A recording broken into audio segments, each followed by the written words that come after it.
Alright, everybody. Good night, everybody. Sorry it was late. I was late here, but I'm getting mixed up right now. So, welcome back, everybody, to our Sci-Tok. It's been like almost a week right now. Not doing podcasts. I think it was a week now. I didn't do it, but guys, I was having a lot. I'm mixed up right now because I was having a game party at my friend's house, so that's why I didn't get to do the podcast. So. For the last time. So, welcome back. So, today, last time, we talked about fossil fuels. Remember that? Fossil fuel. We used the three main parts of the fossil fuels. So, let me go to my slide presentation over here. See, where is it? Yep, there it is. So, the three main parts of a fossil fuel. So, we use fossil fuels to heat our homes, to run our cars, and power industrial plants. And we used to cook hot dogs too. So, natural gas, along with coal and oil, are the three main known fossil fuels. Natural gas, coal, and oil. So coal is solid, oil is liquid, and natural gas is a gas. So, you can tell that because coal is usually hard, and oil is petroleum because we get our gasoline from oil in our cars. So, natural gas is like when you go, like when you're having like a barbecue party, when you see under it says the blue things. There's natural gas in there, but and when you see the pumper, that's propane, but actually inside is nitrogen. So right now we're gonna be, so we will be working on fossil fuels today. Sorry, I got it kind of off. So because the game party, y'all. All right, sorry. So fossil fuels. So we're gonna read a description today, and here we go. So we're gonna read the description, and here's my list over here. Here we go.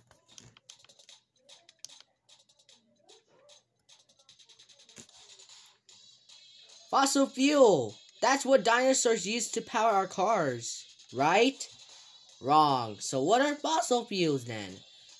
Well, in this conversation, we will introduce you to fossil fuels energy sources like natural gas, coal, and oil. You'll learn how fossil fuels form and what we use different important resources for. Find out how the plants and animals for millions of years ago helped create today's fossil fuels today. We'll also explain the downsides using the fossil fuels. Oh, those fancy fossil fuels don't do so much. Alright, so we're going to start our conversation about fossil fuels. And like we always do, we do the pop quiz like every time. But tomorrow, y'all, we're going to learn about algae. So don't forget about that.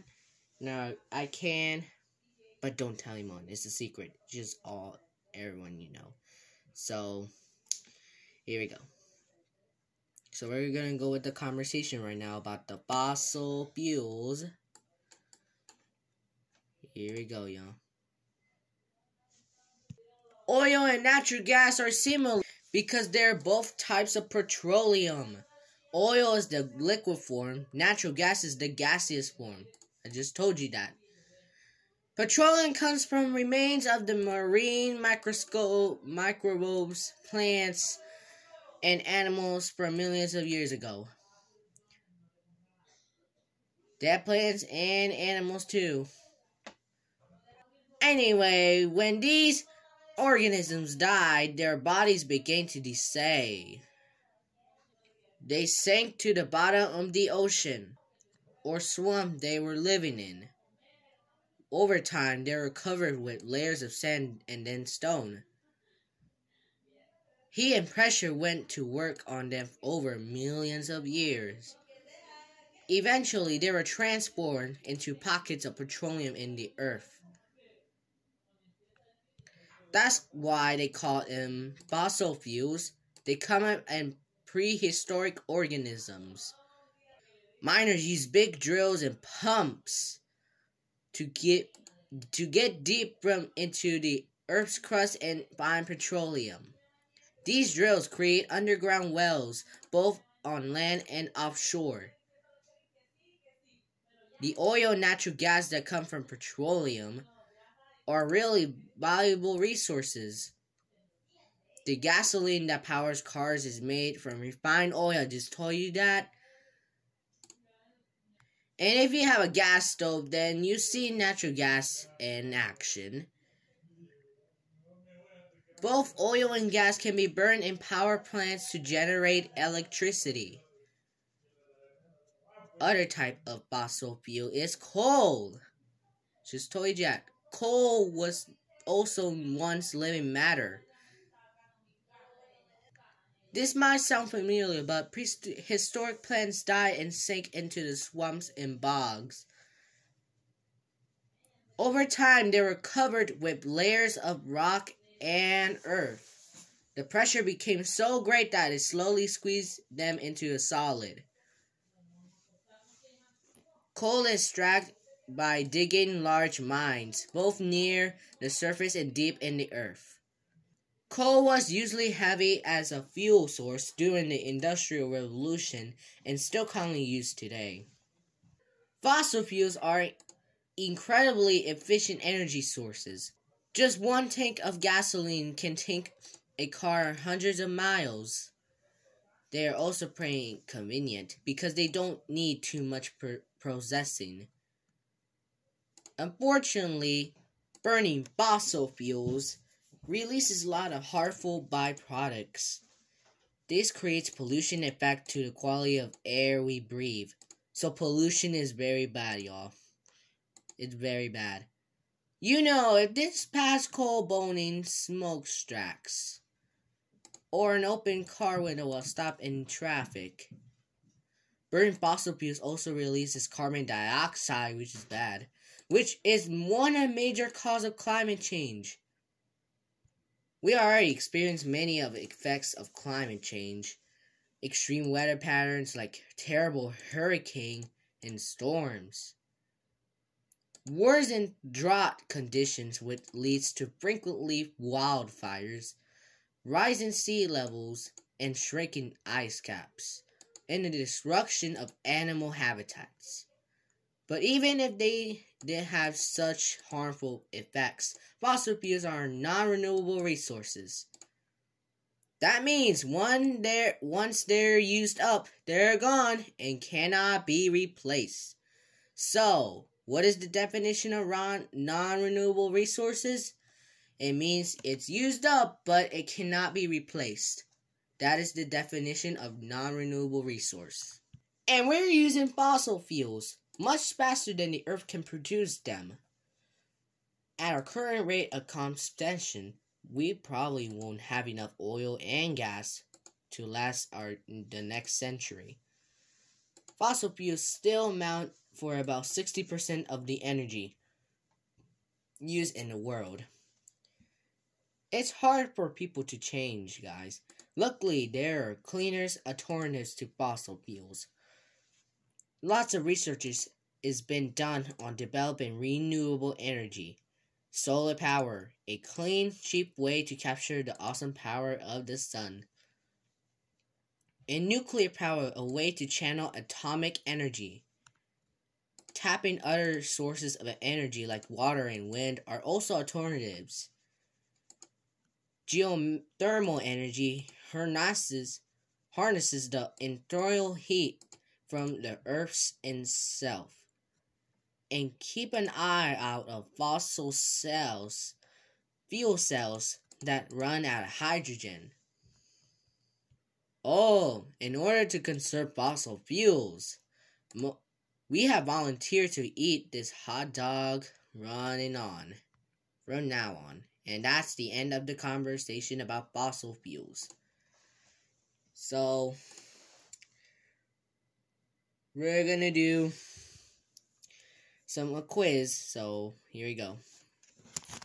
How is a natural gas different from coal? So here are the answers.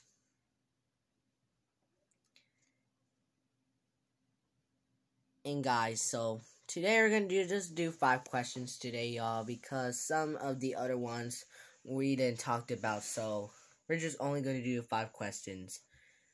How is natural gas different from coal?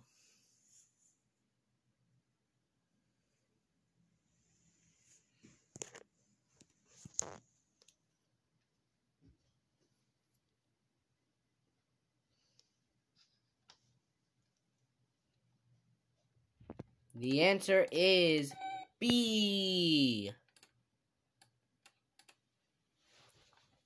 Why are the remains of ancient organisms buried so deeply within the earth? Choose your best answer.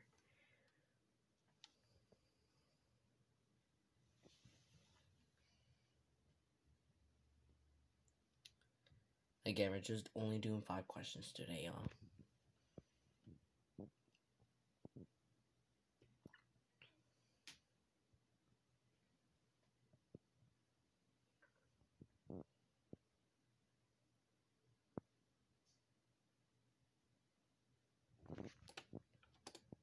Answer is D. What force is important in the creation of both coal and petroleum? Give you a hint, it is not A. So it's B, C, or D.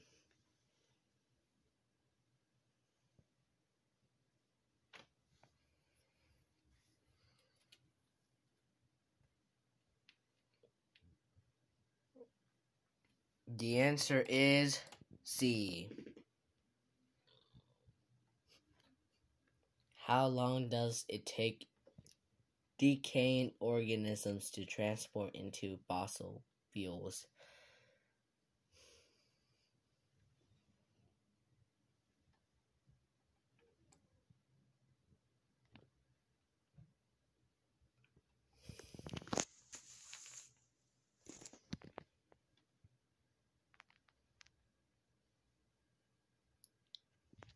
Right, it is B.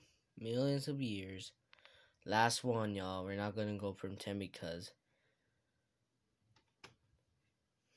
the other ones are harder. How are fossil fuels taken from the earth?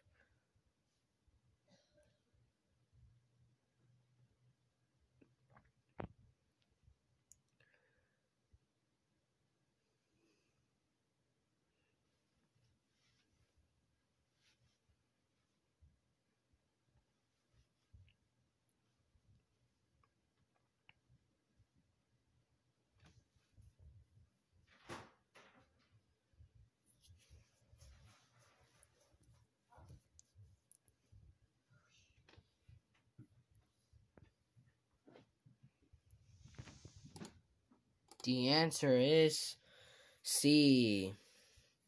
Alright, guys. So thank you for joining our Sci-Tok Podcast today. And we will see you guys in our next video and podcast. Have a good night.